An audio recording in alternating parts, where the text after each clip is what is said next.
bersosialisasi sama teman-teman dulu tentang budaya positif. Jadi ya kalau misalnya bapak boleh sih nanti hari Sabtu sekalian menceritakan itu. Nah, kalau hari lain kayak mana kita kan sibuk sebulan masih bisa soalnya memang terakhirnya tanggal 30 sih masih bisa sih bukan seminggu masih bisa. Agak lama jadi soalnya saya pelakunya 40 menitan kalau teman-teman jadi mau nggak mau ya harus dikonsumsi ya maksudnya kalau kebetulan kita beli dua kayak jadi takutnya teman-teman supaya lebih jelas kan maaf.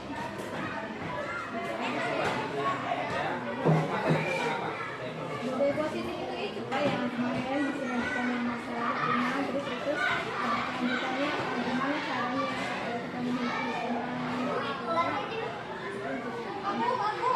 lingkungan sekolah kalau kita nerapin sendiri kayak bisa jadi kan kalau teman-teman.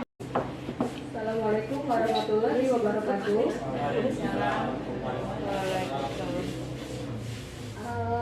Mohon maaf Bapak Ibu, kita kan kemarin janjinya adalah mau aksi nyata PMM ya. Tetap kita jalani, cuman saya minta waktu. Sebenarnya aksi nyatanya ini saya harusnya 1 jam, tapi ya nanti kita pangkas aja nggak sampai 1 jam karena biar kebagian semua waktunya, gitu ya. Bapak Ibu, ini saya sudah ada di modul 2, tapi ini masih aksi nyata di modul 1 karena akhir modul 1, yaitu mengenai budaya positif.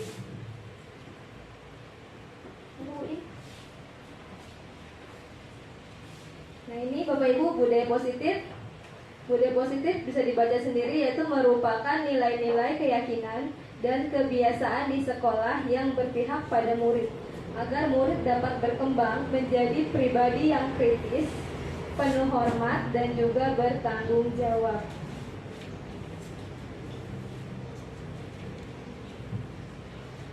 Tujuan dari budaya positif di sekolah, di sana ada menumbuh kembangkan motivasi intrinsik warga sekolah. Motivasi intrinsik merupakan kemampuan diri sendiri untuk menangani masalah yang dihadapi dengan bertanggung jawab. Nah, budaya positif Bapak Ibu dapat kita bangun dengan syarat sekolah perlu menyediakan lingkungan yang positif, aman dan nyaman agar peserta didik mampu berpikir, bertindak dan mencipta secara merdeka, mandiri dan juga bertanggung jawab. Nah, ini Bapak Ibu mengenai disiplin positif. Next aja Bu In. Ini ada motivasi perilaku manusia Bapak Ibu. Jadi ini beberapa motivasi perilaku manusia. Jadi manusia itu ada yang disiplin, tapi alasannya adalah atau motivasinya adalah untuk menghindari ketidaknyamanan atau hukuman.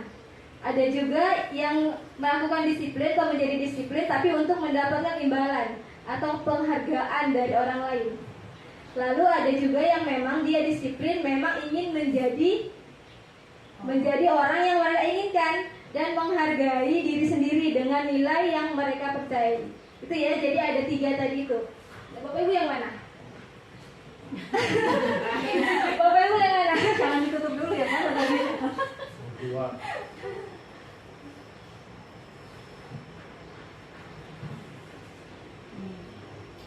Ya, boleh Bapak Ibu mungkin sekarang nomor 1 atau nomor 2, nanti bisa ditingkatkan ke nomor 3. Ya, lanjut Bu In. Nah, ini mengenai hukuman, konsekuensi dan juga restitusi. Ya, Bapak Ibu mungkin selama ini kita hanya mengenal hukuman dan konsekuensi. Ada juga itu baru restitusi. Nah, sebelum kita bahas mengenai restitusi, kita akan membedakan dulu apa itu konsekuensi dan juga apa itu hukuman. Ya, ternyata itu beda. Menurut Bapak Ibu apa bedanya? Oh, Pak Jul, bedanya Pak Jul? Hukuman termasuk yang berpengaruh dengan fisik. Oke, konsekuensi? Konsekuensi mental. Oke, nah ya ini Pak Jul nih ada disediakan kolomnya. Jadi kalau hukuman dia menciptakan identitas gagalnya itu ya, berperilaku agresif, meningkat. Ada juga yang justru dia takut ya. Jadi ada yang kalau kita hukum anak itu ada yang tambah agresif, ada yang malah chill gitu ya. Ada dua kemungkinan. Lalu ada juga sistem tidak akan berjalan jika murid tidak takut. Ada yang berani pada itu ya Bapak Ibu. Lalu ada berlaku hanya pada sebuah institusi, tidak berlanjut pada kehidupan nyata. Itu hukuman. Lalu yang selanjutnya peraturan adalah bahasanya berarti kamu harus gitu ya. Kamu harus gini, kamu harus gitu. Lalu yang terakhir murid akan membenci peraturan. Nah itu konsekuensi. Itu ada identitasnya. Penguatan hanya bertahan dalam jangka waktu pendek, memerlukan monitoring dan supervisi terus-menerus, lalu membantu penerapan mengikuti peraturan dalam masyarakat. Dan di bawahnya apa peraturannya, apa kamu melakukannya, dan juga nanti ada biasanya ada konsekuensi itu ya Bu ya. Ada apa tuh namanya Pak Jo kalau nggak nurutin, misalnya denda 2.000 ya, terus apalah gitu ya. Terus langsung yang terakhir murid tidak atau anak menghormati peraturan ya. Masih udah berarti lebih baik daripada hukumannya, konsekuensi ya. Masih lebih baik daripada hukuman. Lalu menurut di modul ini ada yang lebih baik lagi selain konsekuensi, yaitu restitusi. Nah sebelah paling kanan bisa Bapak Ibu lihat sendiri ada yang masalah terpecahkan dan selanjutnya itu. Ya sudah dibaca Bapak Ibu? Belum. Ya baca dulu ya.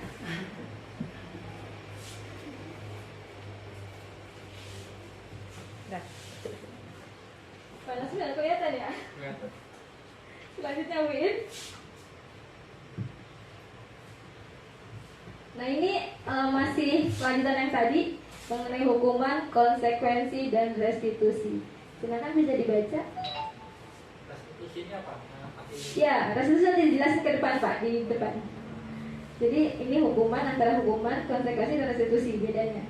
Nah hukuman dibuat oleh guru, konsekuensi dibuat oleh guru dan juga anak, tapi restitusi dibuat oleh anak. Itu jadi bedanya ya.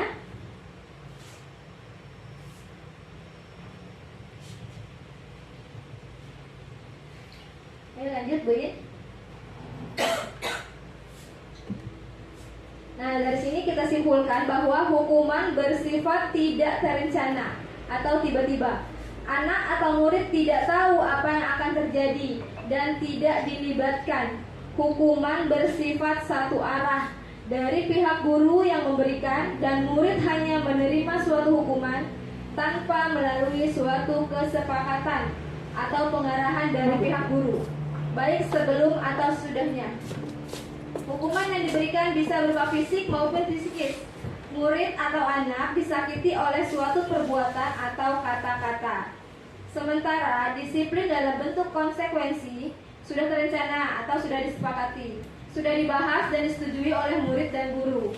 Umumnya bentuk-bentuk konsekuensinya dibuat oleh guru, dan murid sudah mengetahui sebelumnya konsekuensi akan diterima bila ada pelanggaran.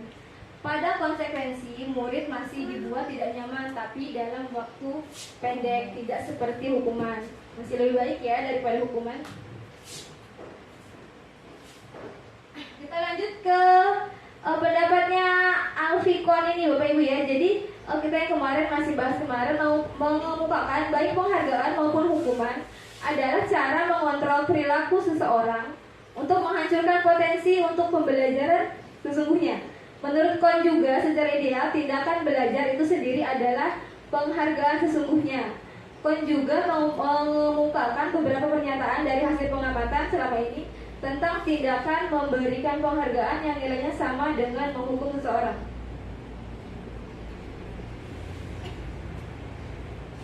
Ini ada pengaruh jangka pendek dan jangka panjang mengenai penghargaan. Yang pertama, penghargaan efektif jika kita menginginkan seseorang melakukan sesuatu yang kita inginkan dalam jangka waktu pendek. Jika kita menggunakan penghargaan lagi dan lagi, maka seseorang tersebut akan bergantung pada penghargaan yang diberikan, serta kehilangan motivasi dari dalam.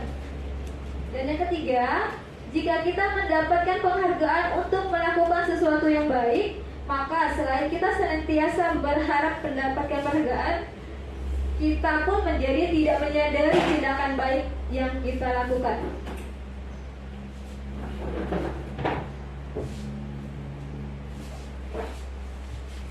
Nah, ini untuk penghargaan merusak hubungan.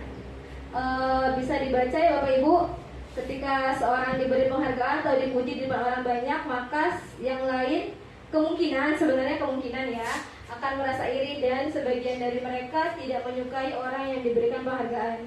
Lalu jika seorang guru sering memberikan penghargaan kepada muridnya, besar kemungkinan muridnya termotivasi hanya untuk menyenangkan gurunya. Selanjutnya, penghargaan menciptakan persaingan dalam kelas dan juga menciptakan kecemasan. Dan selanjutnya, mereka yang percaya bahwa mereka tidak memiliki kecepatan, maka mereka akan berhenti mencoba.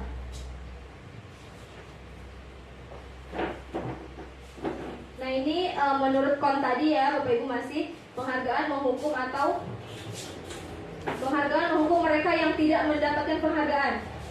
Lalu yang kedua, memberikan penghargaan dan hukuman adalah hal yang sama. Itu tadi samanya di situ, karena pada dasarnya tidak suka dikendalikan dalam jangka waktu lama, sehingga penghargaan akan terlihat sebagai hukuman.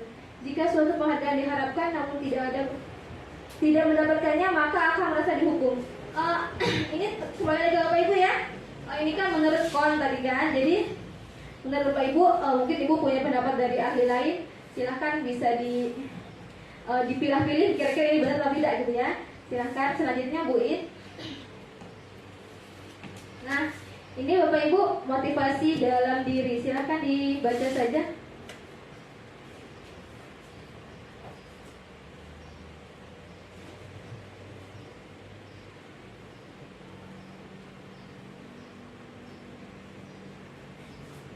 Lanjut Bu It.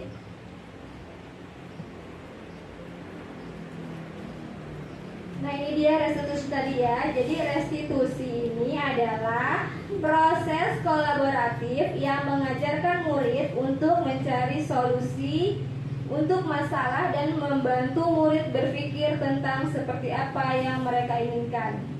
Nah, di sana restitusi ini membantu murid menjadi lebih memiliki tujuan disiplin positif dan memuliakan dirinya.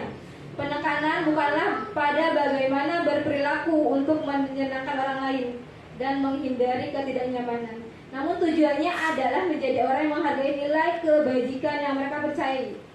Melalui pendidikan restitusi, ketika murid berbuat salah, guru akan menangani dengan mengajak murid berefleksi tentang apa yang dapat mereka lakukan untuk memperbaiki kesalahan mereka sehingga mereka menjadi pribadi yang lebih baik, menghargai dirinya. Pendekatan restitusi tidak hanya menguntungkan korban, tetapi juga menguntungkan orang yang telah berbuat salah. Bapak Ibu, untuk restitusi ini memang kalau belum pernah, sepertinya repot sekali ya, menangani anak yang banyak dan kita harus ngobrol satu persatu gitu ya. Tapi kalau masalahnya untuk anak banyak, bisa sekalian ngobrolnya bersama. Tapi kecuali kalau misalnya dia masalahnya berantem, bisa dipanggil satu-satu gitu ya. Jadi nggak perlu satu semua anak. Lanjut Bu. Nah, ini ciri restitusi yang membedakan dengan program disiplin lainnya. Tadi ada 3 ya, hukuman, konsekuensi. Nah, ini restitusi bedanya sama hukuman dan konsekuensi. Nah, restitusi bukan untuk menebus kesalahan, namun untuk belajar dari kesalahan. Lalu restitusi memperbaiki hubungan. Restitusi adalah tawaran, bukan paksaan. Restitusi menuntun untuk melihat ke dalam diri. Restitusi juga mencari kebutuhan dasar dan yang mendasari tindakan. Restitusi diri adalah cara yang paling baik, fokus pada karakter bukan tindakan. Restitusi menguatkan, fokus pada solusi dan juga mengembalikan murid yang berbuat salah pada kelompoknya. Lanjut. Nah, setelah tadi tuh Bapak Ibu bisa gini ya. Ada anak yang sudah kita restitusi, kita udah ngobrol, sudah selesai, tapi kenapa masih ngulang, gitu kan? Karena ini kembali kita ke kebutuhan dasar manusia. Ini adalah kebutuhan dasar manusia. Kebutuhan yang pertama, kebutuhan bertahan hidup, itu cinta dan kasih sayang ya Bapak Ibu. Lalu penguasaan atau pengakuan, kebutuhan kebebasan dan juga kesenangan. Jadi misal dia masih, udah kita ajak ngobrol, masih ngulang suka naik meja, lari-lari, mungkin berarti dia butuh kebebasan. entah di rumahnya dia tidak mendapat kebebasan, jadi di sini dia mencari kebebasan. Ya, atau udah kita restitusi dia masih suka cari perhatian, berarti dia butuh apa Bapak Ibu? Kasih sayang. Mungkin di rumahnya dia tidak mendapatkan kasih sayang, minta disayang sama bu gurunya, bukan dihukum ternyata. Berarti ini adalah sayangnya bu guru Iya, iya. hukum itu. Iya. Ya itu ya. Ini adalah kebutuhan dasar manusia. Ternyata tugas bu guru bukan cuma ngajarin ya, tapi sampai harus sayang-sayang. Ya, lanjut. Nah, ini dia ada posisi kontrol guru. Ada 5 posisi kontrol guru. Nah, Yang itu. pertama adalah penghukum, Nah, itu baru. teman, pembuat rasa bersalah, monitor, dan manajer. Silakan Bu In, biar tahu Pak Jul bagiannya yang mana. Saya nomor 1 aja. Ini dia ciri-cirinya. Nah, ini ciri-ciri penghukum. Ayo, Pak Jul. Nah, itu yang suka bersuara keras, Dan ikat. tidak mendengarkan alasan. Terserah kamu mau ngapain, pokoknya jangan ribut. Kamu dihukum ya gitu ya. Nah itu mempermalukan, menyakiti dalam bahasa dan juga suka menuntut. Lanjut Bu. Nah ada juga ini yang ciri pembuat rasa bersalah. Yang kira-kira ibu-ibu yang ini bukan nih? Enggak kayaknya. Ini Patmi. Kamu tuh harus gini nak. Coba kamu tuh ingat orang tua kamu di rumah, pokoknya bikin dia sedih gitu ya. Ini adalah cara guru sebagai pembuat rasa bersalah. Maksudnya kemana kamu Patmi? Saya ke hukum tadi. Saya belum ketemu. Belum ketemu ini ciri posisinya sebagai teman. Ini apa? Nah, Tapi ini. nggak juga. Nah ini dia biasanya masa gini suka ini. Ya ampun nak, kamu Oh, ini jangan Pak makan Udin terus ini. ya. Cocok ini. Nah ya gitu maksudnya dia nanti ibu dimarahin kepala sekolah. Sampai Supaya kepala itu yang mau diinjek gitu loh. diem dia. Nah ya ini adalah posisi sebagai teman. Lalu ada lagi yang keempat.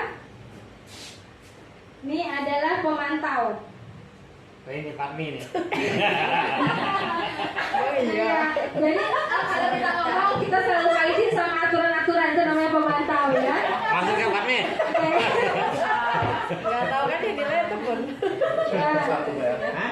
Untung ada kriteria ya Bu. Enggak ada kriteria Bu. Ayo. Ya. Belum ketemu. Nah ini adalah posisi manajer.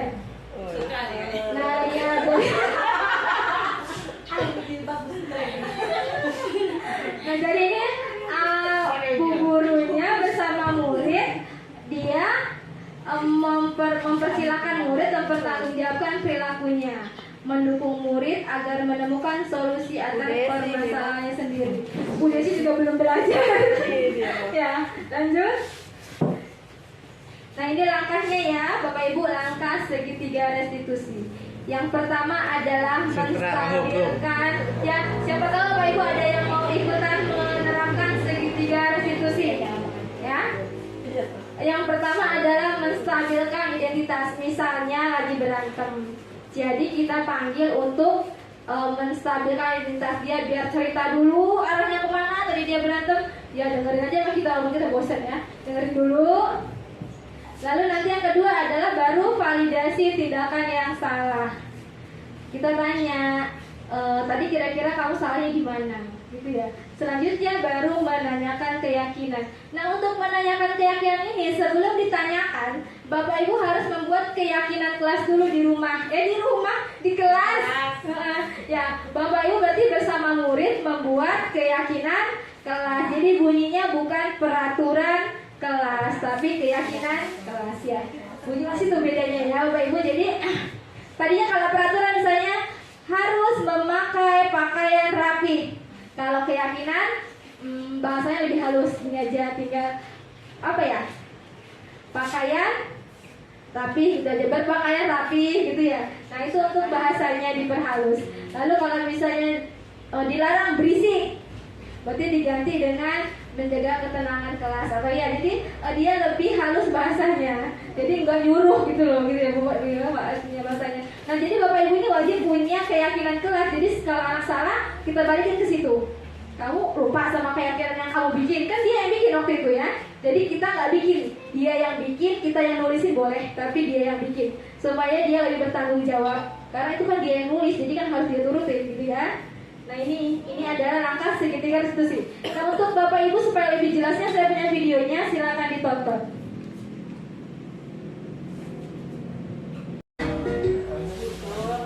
Salam dan bahagia, Ibu dan Bapak Guru hebat.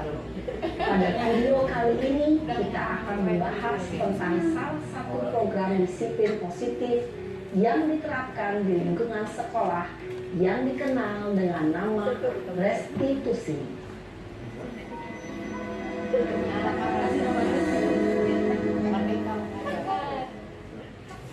Restitusi dikembangkan oleh pakar pendidikan Diane Gosling berlandaskan pada teori kontrol Dr. William Gleiser. Segitiga restitusi adalah suatu proses dialog yang dijalankan oleh guru atau orang tua agar dapat menghasilkan murid yang mandiri dan bertanggung jawab. Pada saat guru di posisi manajer, aspek yang dikembangkan pada murid adalah motivasi intrinsik, sehingga penanaman nilai-nilai kebajikan dapat tumbuh dan berkembang menjadi suatu kebiasaan positif yang akhirnya membentuk karakter murid. Proses dialog ini terdiri dari 3 langkah yang digambarkan pada ketiga sisi pada segitiga restitusi. Sisi pertama adalah menstabilkan identitas. Sisi yang kedua adalah validasi tindakan yang salah. Dan sisi yang ketiga adalah menanyakan keyakinan. Ibu dan Bapak Guru, berikut ini akan ditunjukkan bagaimana seorang guru berada dalam posisi manajer menggunakan penerapan segitiga restitusi.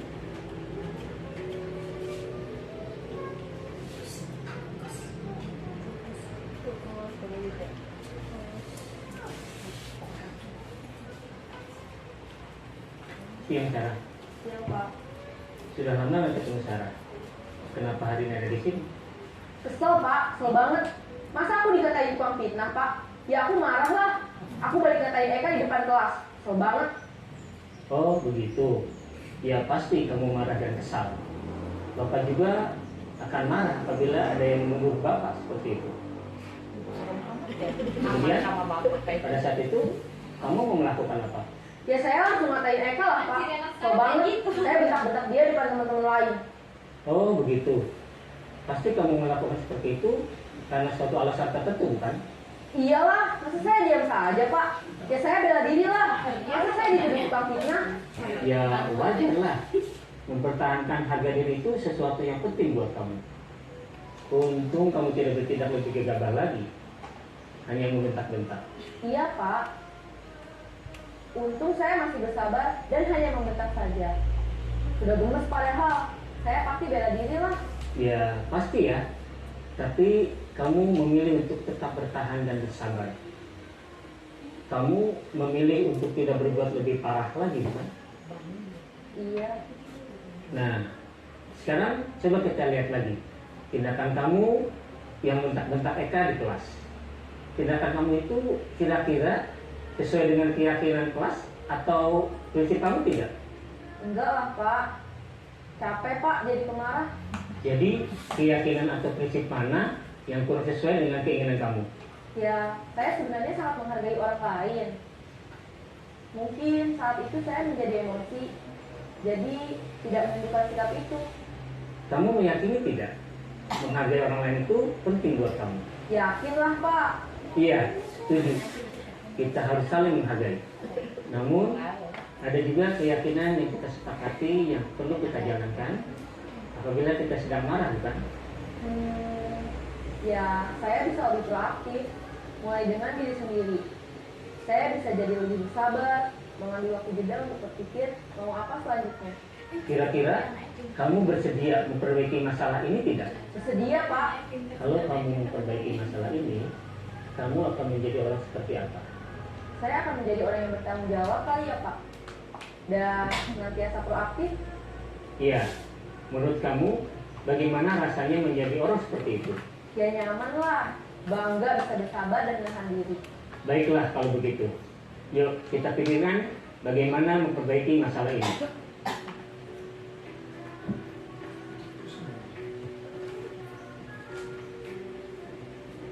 Ibu dan Bapak guru hebat. Baru saja kita menyaksikan contoh bagaimana seorang guru berada dalam posisi manajer menggunakan penerapan tiga restitusi.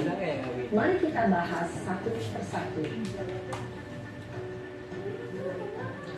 Pada sisi pertama, menstabilkan identitas berdasarkan pada prinsip bahwa membuat kesalahan adalah bagian dari proses pembelajaran.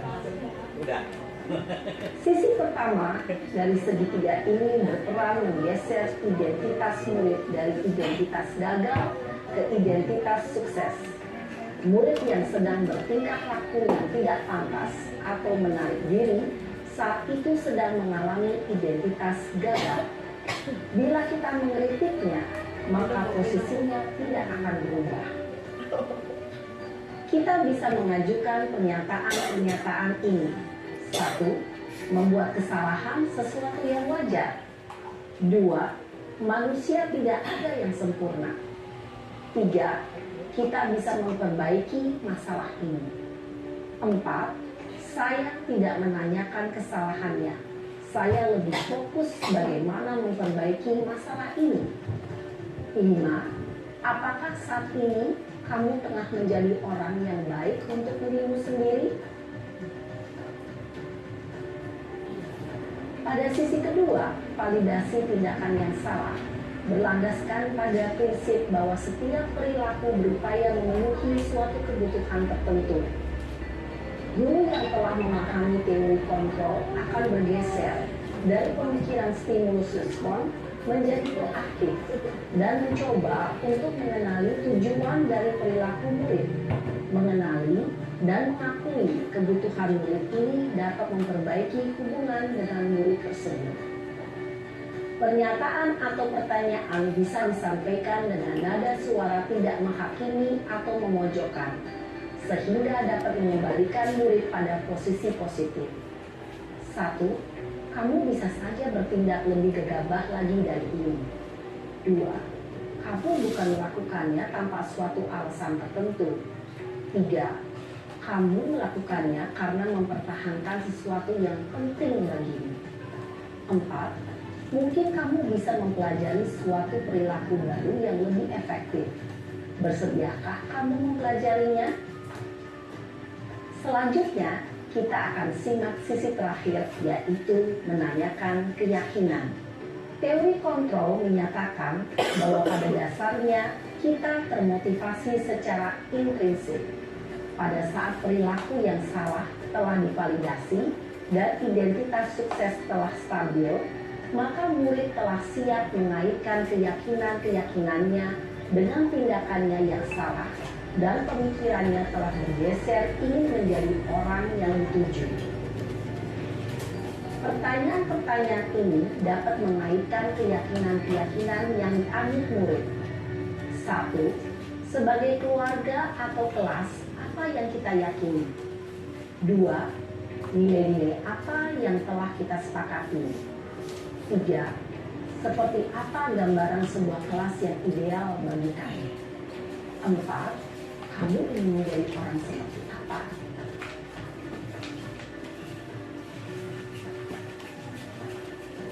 Dalam menerapkan segitiga restitusi, perlu diperhatikan beberapa hal, yaitu 1. Perilaku yang salah perlu dikaitkan dengan nilai-nilai atau keyakinan-keyakinan yang telah disepakati atau dituju. 2. Kesediaan orang yang melakukan kesalahan untuk memperbaiki masalah. 3. Pemecahan masalah sebisa mungkin relevan atau memiliki hubungan dengan masalah yang ada. 4. Usaha. Perlu adanya suatu usaha perbaikan dari pihak yang berbuat kesalahan. 5. Waktu.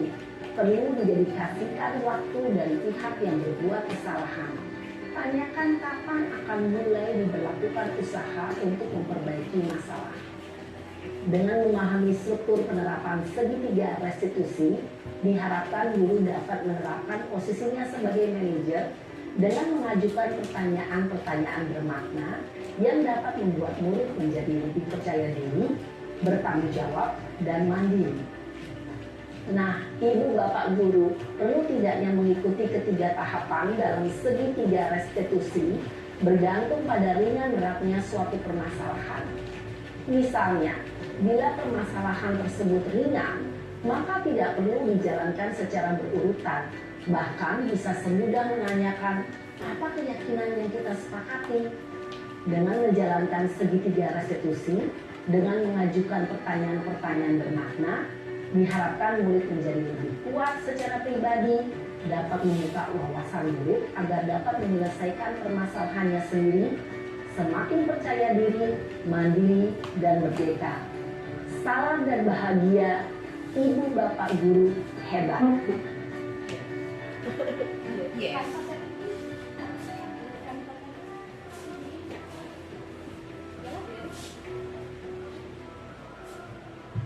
Jadi itu tadi ya Bapak Ibu ya videonya, sedikit banyak mungkin Bapak Ibu sudah melihat bahwa memang tadi segitiga restitusi tidak harus dilakukan ketiga-tiganya. Kita lihat permasalahannya saja deh biar boleh.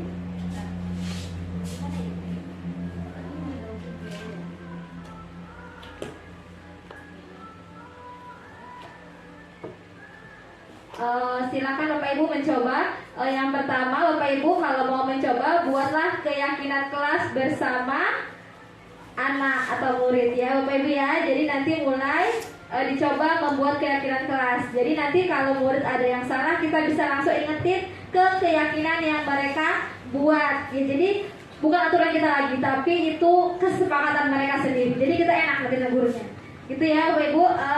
Cukup sekian itu dari saya. Waktu juga sudah 11:30 ya. Terima kasih banyak untuk waktunya. Saya tutup. Wassalamualaikum warahmatullahi wabarakatuh. Waalaikumsalam. Assalamualaikum warahmatullahi wabarakatuh.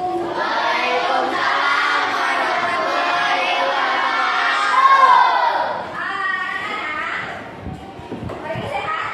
Nah, jadi anak-anak hari ini kita akan membuat sebuah keyakinan kelas. Tahu nggak keyakinan kelas apa? Ada yang tahu keyakinan kelas apa?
Ayo tidak. Udah tadi kata Mira diam saat jam pelajaran. Boleh pakai dari terus. Selain diam, kalau kalian diam maka suasananya akan apa? Sepi, lebih apa? Lebih tenang, ya kan? Lebih tenang. Berarti di sini kita bahasanya apa ya? Suasana belajar tenang.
Kalau mencontek itu berarti kamu kan ngerjain tugasnya punya siapa? Siapa? Nah, teman kan. Berarti kalau kamu yang mencontek, apa? Mengerjakan? Oke, mengerjakan tugas.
Dia